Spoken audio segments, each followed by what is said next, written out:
చెప్పింది చెయ్యి. పెద్దపల్లి ఎంపీ గడ్డం వంశీకృష్ణ సంచలన వ్యాఖ్యలు చేశారు. పెద్దపల్లి కలెక్టరేట్లో మాజీ కేంద్ర మంత్రి కాకా వర్ధంతి వేడుకలు అధికారికంగా జీవో ఉన్నప్పటికీ జరపకపోవడం బాధాకరమని వాపోయారు. కాకానే కాదు యావత్ దళిత జాతిని అవమానపరిచినట్లుగా భావిస్తున్నామని తెలిపారు. పెద్దపల్లి పార్లమెంట్ పరిధిలో ఎంపీగా ఆయనకు ప్రోటోకాల్ ప్రకారం సమాచారం కాదు కదా, కనీసం పేరు కూడా రాయడం లేదని, అధికారికంగా ప్రోగ్రాంలకు పిలవడం లేదని వ్యాఖ్యానించారు.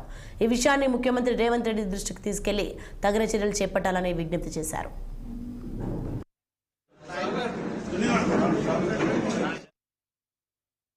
కాకా గారి వర్ధంతి జరుపుకోలేదని చెప్పి చాలా బాధాకరంగా మీ అందరి ముందు ఈరోజు తెలియజేస్తున్నాను.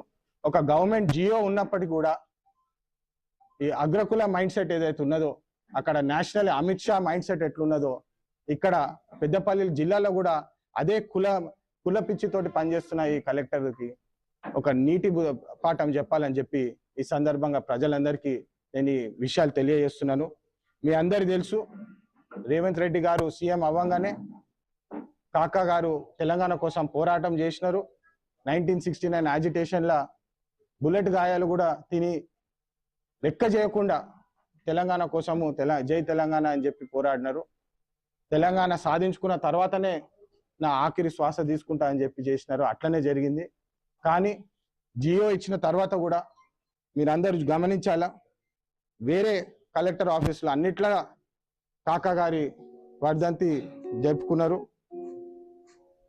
నిజామాబాద్లో కానివ్వండి, మంచిర్యాలలో కానివ్వండి, అన్ని కలెక్టర్ ఆఫీసులలో చేసినారు. కానీ కేవలం పెద్దపల్లి కలెక్టర్ ఆఫీస్లో ఇది చేయకపోవడం చాలా బాధాకరం. ఇది కేవలము దళితులకే కాదు, కాకా లాంటి పెద్ద లీడరు ఎంత కాంట్రిబ్యూట్ చేసినా దాన్ని లెక్క చేయకుండా కాకా గారిని అవమానించినారు, మా అందరిని అవమానించినారు. మేము దీన్ని